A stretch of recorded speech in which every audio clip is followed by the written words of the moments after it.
So, neue Reise, neues Glück. Aber bevor ich euch sage, wo es wieder hingeht, muss ich mal meinen Flughafen loben. Der Security-Check läuft einwandfrei. Ich war der Erste. Also es ist leer, obwohl ihr seht, der Flughafen ist jetzt nicht so leer. Aber es geht alles schnell voran. Und ja, das Übliche, ich musste meinen Selfie-Stick wieder zur Kontrolle bringen, weil das Ding sieht zylindrisch aus mit Drähten und so weiter. Also ich selber würde mich verdächtig einstufen. Von daher legitim, plausibel. Aber jetzt muss ich auch wieder auflegen, weil ich gehe an die Grenze und die darf man natürlich nicht filmen. Bis nachher. Ist bei mir schon Boarding. Ich bin immer zu spät dran. Nee, noch nicht. Gleich. Ich habe mir was Schönes geholt zu essen, weil ich nichts gegessen habe. Aber bei mir muss immer irgendwas passieren. Eine arme Frau hat in dieser Kiste beim Security-Check ihren Perso und ihren Führerschein drin gelassen. Also ich weiß nicht, warum sie ihn separat draußen hatte. Auf jeden Fall der Typ nach mir meinte so, Entschuldigung, und hat so sein Perso und Führerschein gezeigt. Und ich so, ja, warum zeigst du der Security-Frau? Und dann sagt er, ja, das hat jemand drin vergessen.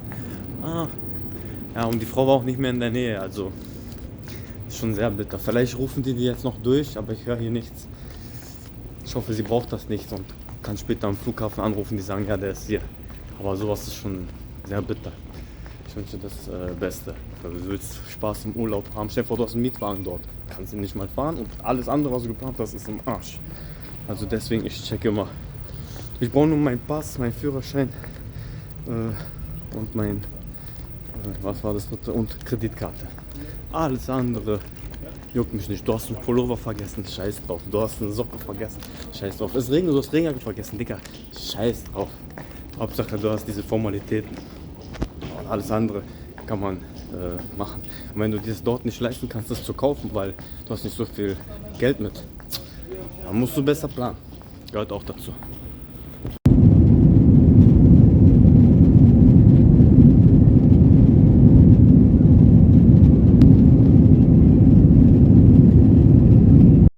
Was ist denn los? Fotografen da? Ich weiß nicht, für einen Fotografen.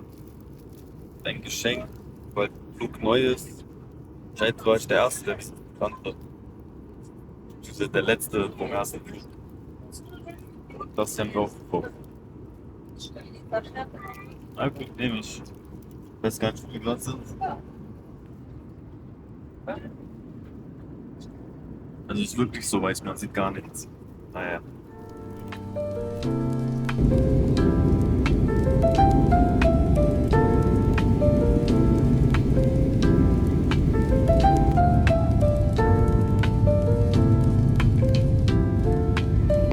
Richtige Handarbeit.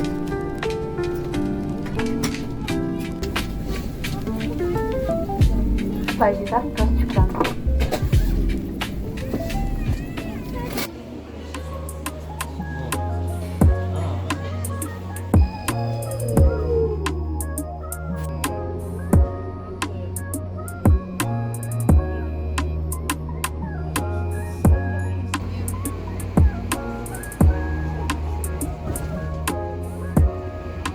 So, meine Freunde, ich befinde mich hier im Stadtzentrum aus einem Land, das in Europa am zweitwenigsten besucht wird, nach Liechtenstein.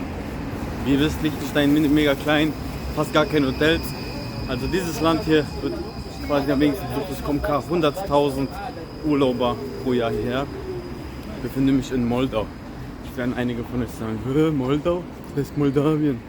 Nee, es heißt Moldau offiziell. Moldawien ist die falsche Übersetzung von anderen Sprachen ins Deutsche. Also in der Republik Moldau, genau genommen in der Hauptstadt Chisinau. Und manche sagen auch Chisinau. Ich weiß jetzt gar nicht, wie es auf Deutsch heißt. Könnt ihr mal googeln, könnt ihr mir dann auch hinschreiben. Ich weiß es nämlich gar nicht. Immer eine Sache, die ich nicht weiß. Was übertrieben geil ist, die Elektrobusse hier, die fahren auch manchmal ohne dieses, ihr seht das gar nicht, ohne diese Streben oben. Weil die haben was mit der Batterie und dann bis zum Flughafen zum Beispiel fährt das Ding ohne. Und dann irgendwann in der Stadt klingt es sich wieder ein. Und mega gemütlich die Busse. Ich laufe jetzt zu meinem Hotel, das soll wohl laut Google Maps 40 Minuten dauern. Aber ich liebe ja die Natur und die Stadt und alles Mögliche zu erkunden bei Fuß. Und deswegen als Aventurist gar kein Problem. Hier sehen wir den Park genau im Stadtzentrum. Das ist der Park der Kathedrale. Warum Kathedrale? Ihr seht sie gleich. Mir fällt jetzt dazu nichts ein, um was zu erzählen, aber ihr seht sie da im Hintergrund. Ah, so groß ist die gar nicht. Aber hier gibt es schöne Klöster mit goldenen Kuppeln, sieht mega schön aus. Und ja, ich war gerade bei McDonald's, habe mir eine Limonade bestellt. Ihr müsst wissen, in Ländern, vor allem im Balkan, ist McDonald's teurer, nicht billiger. Also ihr müsst es so vorstellen, Cheeseburger 5 Euro und Döner 2,50. Natürlich greife ich zum Döner, weil der auch noch saftiger und leckerer ist. Und so ist es hier im Balkan. Du gehst ja eigentlich nur zu McDonald's, um anzugeben, nicht weil ich es kann. Aber Essen, geschmacklich so, ist genauso wie bei uns. Nichts Besonderes. Da gönnst du dir lieber einen Döner. Mal sehen, was es hier noch so Schönes zu essen gibt. Döner wahrscheinlich nicht. Obwohl, Türken gibt es ja überall. Ja. Aber ich wird man nicht los seit dem Osmanischen Reich. Fast vergessen. Gastfreundschaft war schon mal sehr gut, weil mein Bankautomat hat mir nur 500 rausgegeben. Und 1 Euro sind 20 Lei. In Rumänien sind es Leu. Ich würde sagen, klingt ja ähnlich. Klingt ja auch ähnlich, weil die Moldawier Rumänisch sprechen. Und die Nachbarregion, also Rumänien grenzt an die Moldau oder an die Republik Moldau. Und die Nachbarregion heißt Moldau. Also derselbe Name, nur das eine ist ein Land und das andere ist ein Teil von dem.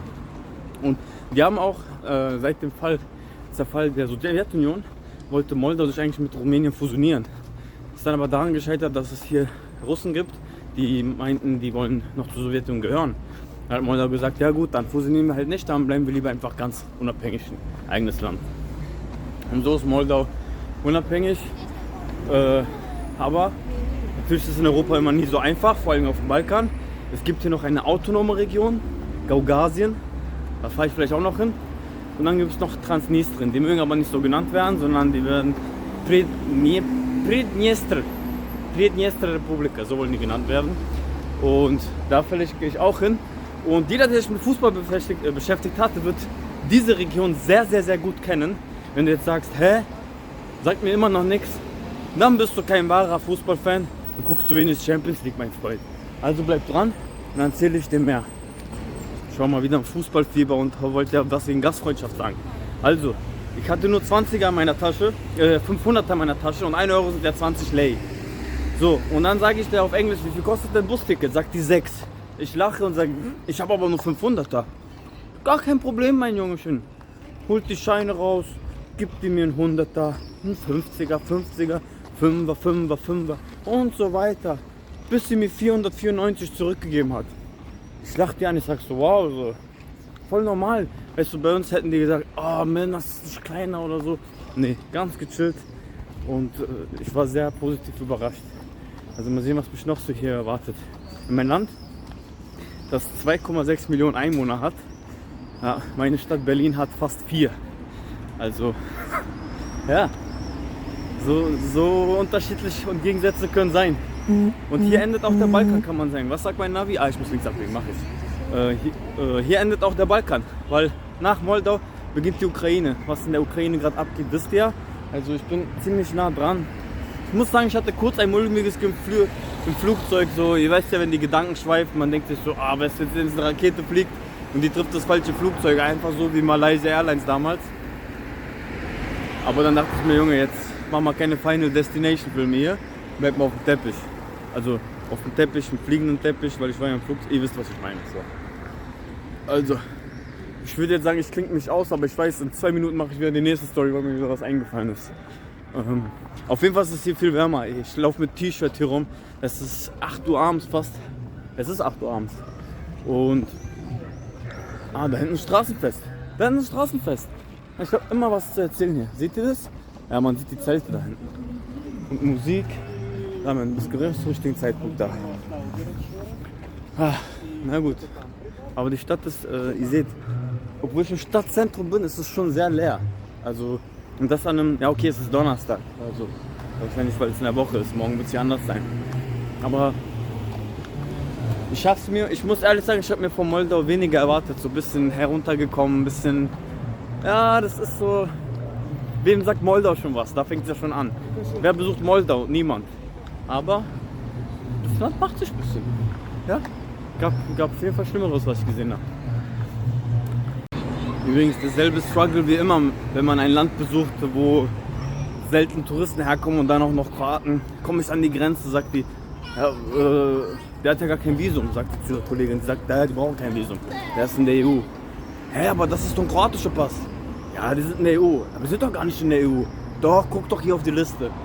Weil die war ein bisschen genervt von ihrer Kollegin. Die so, okay. Hä, darf der jetzt einfach so reisen oder was? Aber wir haben doch mit Kroatien nichts zu tun. Doch, darf er, glaub mir einfach. Sie so, ja, aber nein, mach einfach Stempel, lass ihn weiter.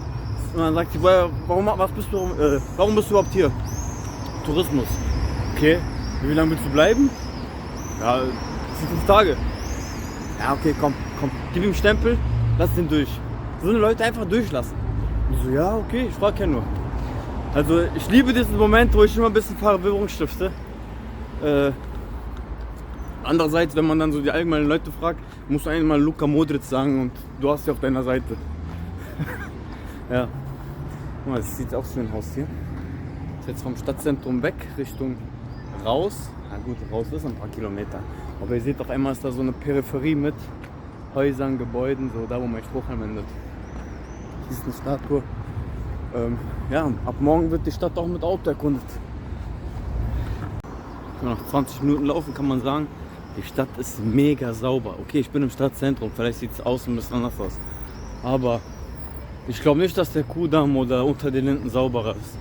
Das hat alles Recht und Ordnung und es gibt überall Mülleimer und die sind voll. Die sind rappelvoll, weil die Leute den Müll im Mülleimer werfen. Also da merkst du auch, dass hier nicht alles Balkan ist. Zum Glück. So, ich verwirre euch noch mehr. Manche von euch werden jetzt sagen, Moldau ist doch ein Fluss. Richtig? Und den gibt es sogar mehrmals. Weil die Republik Moldau ist nach dem Fluss Moldau benannt. Das heißt auf deren Sprache Moldova.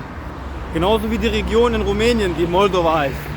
Das Lustige ist, der Fluss ist in Rumänien. Der Fluss berührt an keiner Stelle die Republik Moldau, nachdem dieses Land benannt ist. Richtig krass. Kann man mal sehen, was es alles auf der Welt gibt, bei uns in Europa und wir wissen es nicht. Auf jeden Fall Republik Moldau. Aber das Komische ist, das ist ja die Republik Moldau. Aber du kannst nicht sagen, ich bin in der Moldau, weil dann bist du in dem Fluss. Jetzt gehen bei mir die Artikel auch schon durch. Auf jeden Fall heißt es dann, ich bin in Moldau oder in der Republik Moldau. Die Leute gehen ihm aus dem Weg, indem die sagen, ich bin in Moldawien. Ja, das kann ich auch flunkern. Ich betrete jetzt mein Hotel, was mega leer aussieht, aber anscheinend im 4. Stock ist. Sieht mega modern aus. Sieht ein bisschen so deplatziert aus, weil hier ist nichts, aber das hier ist ein Hotel. Okay, hier seht ihr auch, ist nichts. Ich glaube, das sind Wohnungen. Aber draußen steht groß Fett Hotel. Also kannst du auch im Hotel sein. Ja, danach kommt nichts mehr. 4. Stock. Wir sind gestorben, die halbe Stunde, bis gleich. Gerade eingecheckt, macht einen super netten Eindruck. Super elegant, super schön, super modern. Aber, Opa, kann man nicht raus? Ach nee, ich hab aufgemacht und auf Kipp gemacht. Ja, geht natürlich nicht. Hallo mein Freund, ich will doch aufmachen. Kann gleich mal ins Hotel kommen und was kaputt machen. Das ist natürlich so wie Damian. Okay, das muss Kipp sein, oder? Ja. Okay, und das hier muss da auf sein. Jawohl. Das wollte ich euch eigentlich zeigen. Mein Balkon. Ja, das ist schon der Balkon. Ich bin breiter als der Balkon, oder?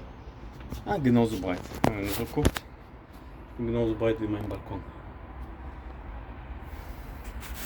Aber hey, aber der Ausblick ist schön. Ich sehe genau auf die Stadt drauf. Also, gut, der hier muss jetzt genau vor mir bauen. Auch kein Problem. Aber habe ich nicht erwartet. Hätte nicht gedacht. Man darf ja auch nicht 5 Sterne erwarten. Also das Hotel ist von innen tipptopp. Also neues Gebäude, locker, vielleicht 1, 2 Jahre altes Gebäude. Da quatsche ich gerade jemanden voll, der ist auf dem Nebenbalkon. Sorry dafür. Ja. Schöne Grüße, mein erster Abend in Moldau. Ich habe doch vorhin erzählt, dass es hier ein Land in einem Land gibt. Sogar Kaufland. Haha, der war aber ganz flach. Erstmal ducken. Ganz viel wird übrigens über Zebrastreifen geklärt und alle warten. Ganz anständig, finde ich super. Sehr, sehr gut erzogene Fahrer, muss ich sagen. Vielleicht einer der besten, die ich in Europa gesehen habe. Und ich wollte sagen, Chisinau hat 1,5 Millionen Einwohner. Das heißt, jeder Fünfte lebt hier. 20% der Menschen aus Moldau leben hier. Hochgerechnet auf Deutschland wären das bei 80 Millionen Einwohnern 20 Millionen für Berlin. In der Türkei haut das sogar hin, hat Istanbul ja sogar mehr. 20, wenn nicht auf inoffiziell 25 Millionen auf ungefähr 72 Millionen Einwohner. Ja, kann man immer sehen, warum die Stadt so lebendig ist, obwohl das Land so klein ist. Ja, weil alle auch hier sind. Und hier, ihr seht mich von einem richtig modernen Einkaufszentrum. Hier gehe ich jetzt was essen. Mal sehen, ob ihr auf Google Maps diesen Ort findet. Wenn es den nicht mehrmals gibt. Und ja, in diesem Sinne, guten Appetit.